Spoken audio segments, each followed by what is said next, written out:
While Surfest 86 began last weekend with several water sports events, yesterday the stars of the World Pro Surfing Circuit arrived in town and were welcomed in fine style at the City Hall. Amongst those on hand were current world champion Tom Curran, South Africa's Sean Thompson, Michael and Derek Ho from Hawaii, Pam Burridge and our own Mark Richards. While the surfers, sponsors and city fathers mingled at the reception, on Newcastle Beach, last-minute preparations were underway for the start of the competition today. NBN was busy setting up its outside broadcast equipment to televise the action. The sponsors had left their mark, and in the water, some of the surfers were doing their best to practice in the poor conditions. Today sees the first round of the Coke Surf Trials, and on Friday the big guns hit the water for round one of the BHP Steel International.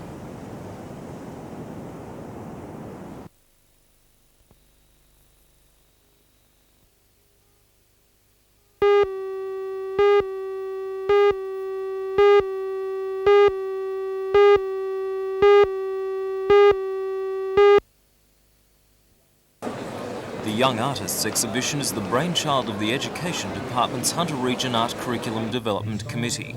The committee organised the weekend camp at Mayuna Bay for 160 students ranging in ages from kindergarten to year 12. It's believed to be the first time such an art camp has been held in the state. The artworks on show are the result of hours spent outdoors amongst the bush. Also on display are 50 major works by higher school certificate art students. The organisers say the general standard of the exhibition is very high.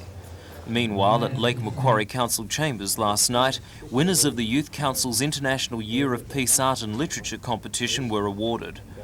Mayor Alderman Jeff Pasterfield handed out the award certificates, while proud parents looked on. More than 200 entries were received, many more than expected, and the Youth Council says the standard was remarkably high. The Youth Council now plans to send the exhibition with its theme of peace to the sister cities of Hakodate in Japan and Round Rock, Texas.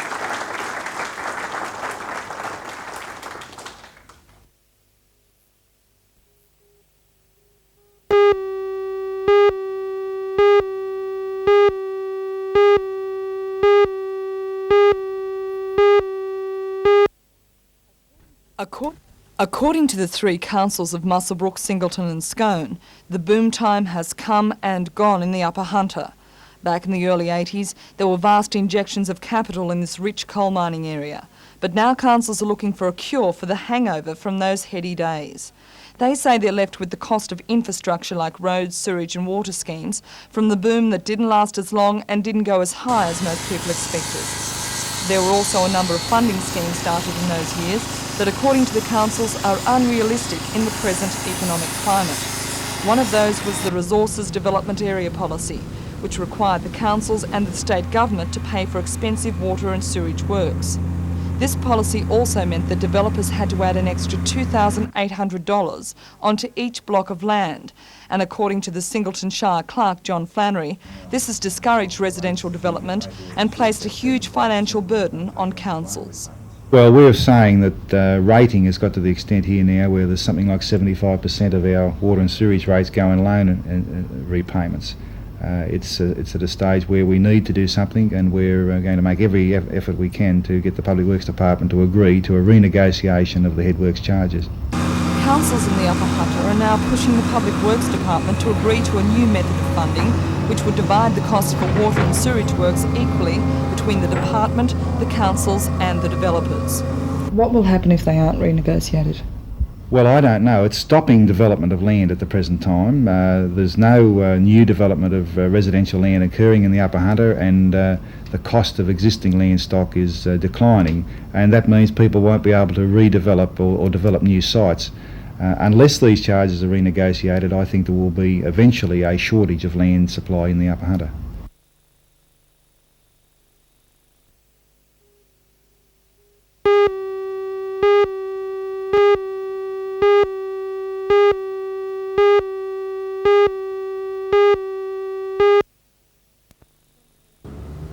From her attic vantage point at Cook's Hill, artist Liz Parkinson prepares her latest print of one of her favourite subjects, Newcastle and all that it has to offer.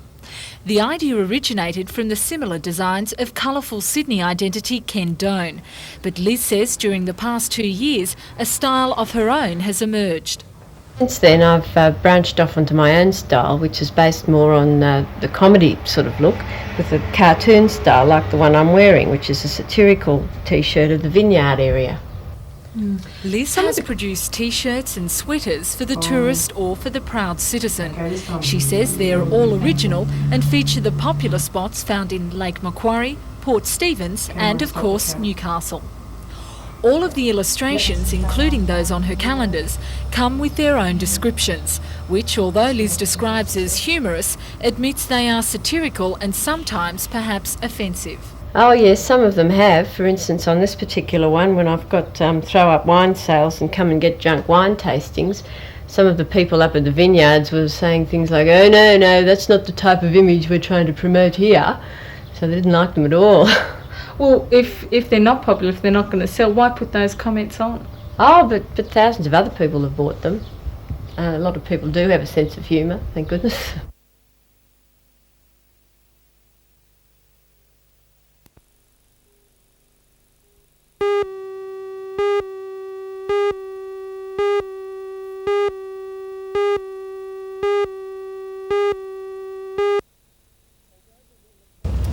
Although the Real Estate Institute has been relatively quiet up until now about the effects of the capital gains tax, negative gearing and the establishment of the Residential Tenancies Tribunal, it says it can no longer remain silent. It has amassed a $350,000 fighting fund to lobby politicians and make the government change its policies.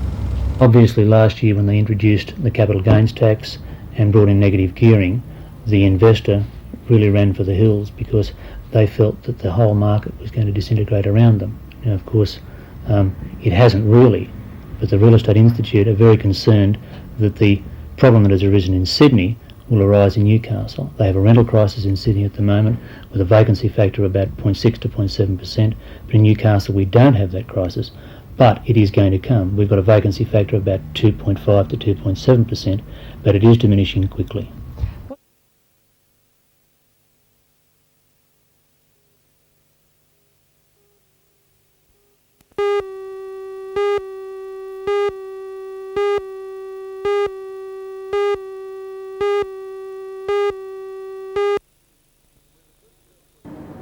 With a good surf pushing through Newcastle Beach today, there was plenty of spectacular surfing. On the beach it wasn't so good, with an icy wind and grey skies causing most spectators to rug up. In the water, however, it was blistering, with high-speed, high-powered surfing the order of the day.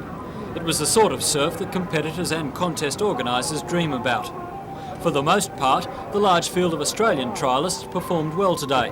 Luke Egan of Newcastle was particularly impressive, winning through to Friday's main event. The 17-year-old won all 3 heats he contested and showed some of the form that helped him beat the world's #2 surfer, Mark Occhilupo, last week in Wollongong. Egan is on the pro circuit for the first year and he's hoping for a big result here. I'd really like to do well because I'm at home and everyone around here is really supporting me, I think, and I'd rather do good here than anywhere. Of the other locals, Nicky Wood was knocked out late today in round 4, while Craig McMillan scraped through for a place in the BHP Steel International. Sydney's Robbie Bain scored one of the shock results of the year last weekend when he defeated reigning world champion Tom Curran in the final at Wollongong. Bain was in the water this afternoon and looked good as he won his way into the main event. The women were in the water too, with their trials starting this morning. There were no real surprises, but mixed fortunes for the 2 locals. Michelle Donoghue won her heat, while Mandy Butler was eliminated. The action continues tomorrow at 7 in the morning.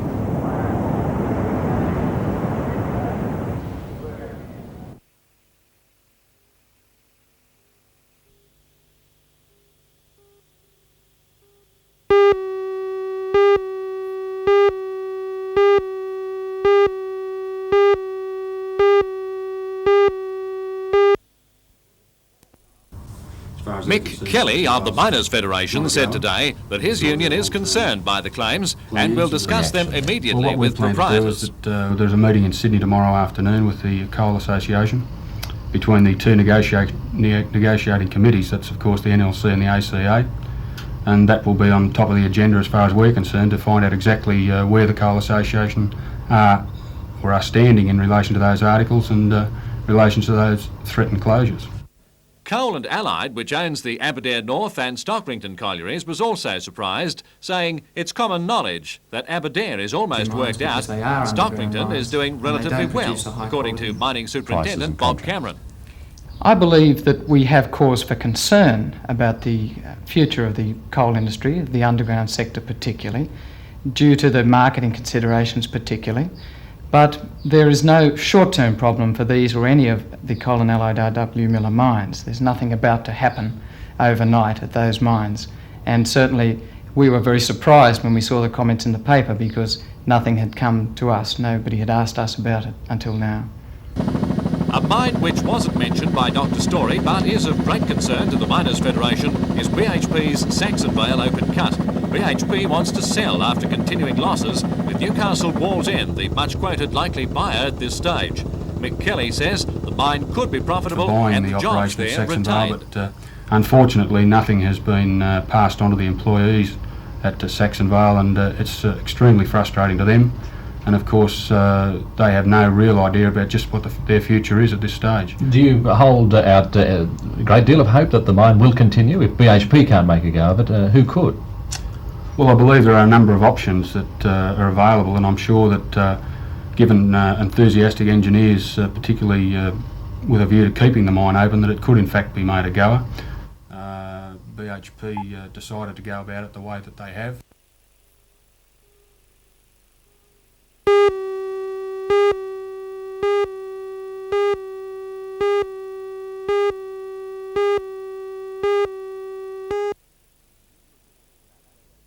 News reports that Adelaide is the preferred construction site of both the German and Swedish submarine contenders seems to have shaken the confidence of some in the New South Wales Submarine Task Force. Newcastle Trades Hall Council has asked the state government to pursue other defence contracts, in particular the proposed Navy frigate project.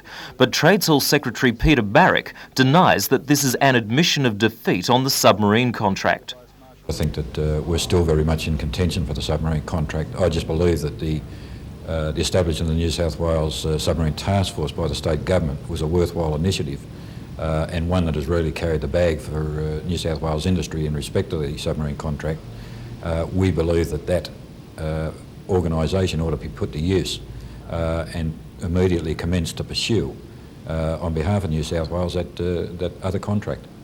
Mr. Barrick admits that our chances of winning the subcontract have fallen, but says they are still extremely good. There are a lot of hurdles to jump yet.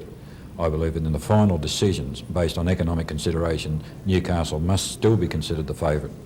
So, if you were betting on it, what sort of odds would you give? Well, I'd currently probably call it even money. I think that it's a 50-50 chance.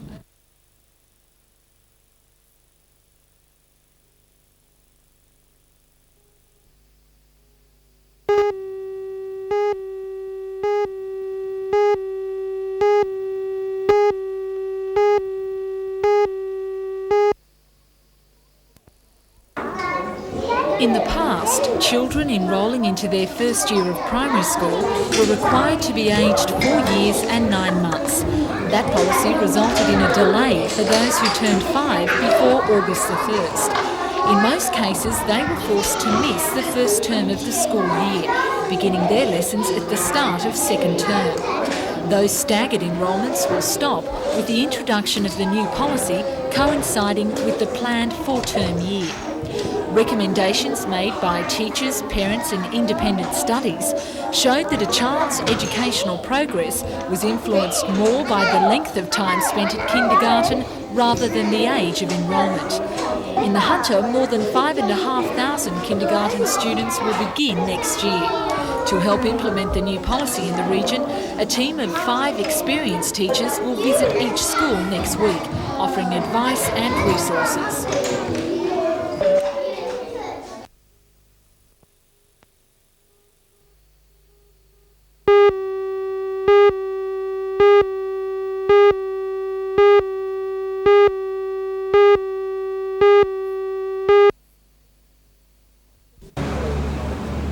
At 75 years of age, Patrick Francis Maitland is the 17th Earl of Lauderdale, Lord Thirlstane and Bolton, and 12th Baronet of Ravelrig. He was welcomed to Maitland today, first by Mayor Blackmore and then at a civic reception. It's the Earl's second visit here. During World War II, he was based in Australia as a foreign war correspondent. Afterwards, he turned to politics on becoming a member of the House of Commons. Although it's not known for sure, Maitland, which was settled in the early 1800s, is believed to be named after the Earl's ancestors. Helping to celebrate Scottish Heritage Week, the Earl is both a colourful and interesting attraction, especially for those passing by. It's all about rallying Scots to remember their homeland, to honour it, to carry abroad its traditions, and above all to help contribute those traditions to the future history of Australia. And for the latest rundown on Scottish fashion, Exhibit A is the traditional tartan kilt worn by Scots from the Highlands, while Exhibit B is the trews of the Lowlands. Why the difference? Well, you see, in the south of Scotland, which is where we come from, the Maitlands originate, we reckon we're more civilised than the wild savages of the Highlands. So we don't just put a rag around our middle like they do and call it a kilt. We can afford a pair of trousers. But it's taught.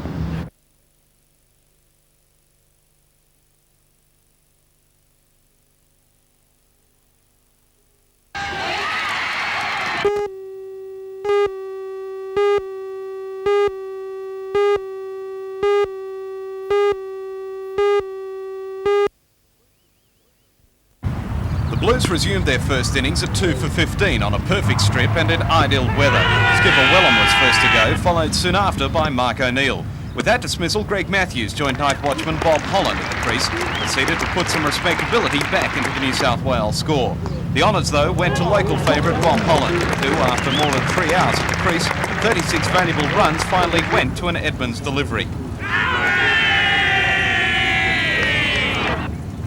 Dyer was next to go, also at the hands of Edmonds.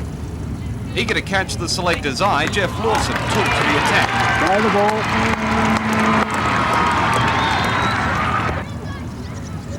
As did all-rounder Steve Waugh, hitting this 6 way over the mid-wicket boundary. Waugh scored a much-needed 46 before being caught behind off Small. Lawson continued to take to the bowling before he too went to another small delivery. Gilbert and Whitney took the score to 181 before Whitney was caught behind for 1. While the crowd were enjoying the fight back, the England openers were far from happy. Chris Broad went in the first over LBW to Gilbert, while his partner Bill Athey also was soon back in the pavilion, completing a dismal length of the bat, trapped in front of a fiery Whitney full toss. That began a procession of England batsmen. First Gower caught at mid-wicket off Whitney. Slack bowled for 18, England 5 for 24.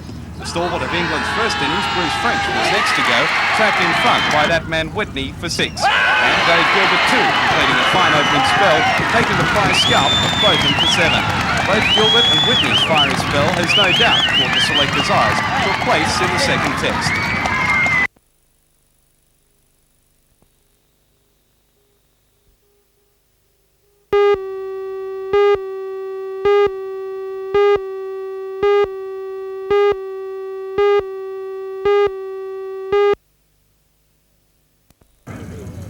England resumed this morning at 9 for 66, hoping to emulate their first innings last wicket stand. But Gilbert and Whitney had tailenders Small and Edmonds in trouble, and it wasn't long before the humiliation was complete. Small legged before to Gilbert, and England all out for 82. New South Wales needed just 99 to win the match outright, and with almost 2 full days played left, the Blues looked certain of victory. Taylor began confidently, eager to make up for his first innings failure. But the run chase wasn't to be easy, with Steve Small going to a Foster delivery, caught in the gully by Embury. Soon to be followed by his partner, Mark Taylor, out to an easy chance off Edmonds for 31. Skipper Wellham showed some of the form that's earned him Test selection, and at lunch New South Wales were 2 for 63, needing just 36 for victory with 8 wickets in hand. Organisers had hoped to stage a limited over game if the match ended before 2:30, but a slow passage of play after the break, which saw the winning run scored in an hour and a quarter, made sure the players would have an early finish.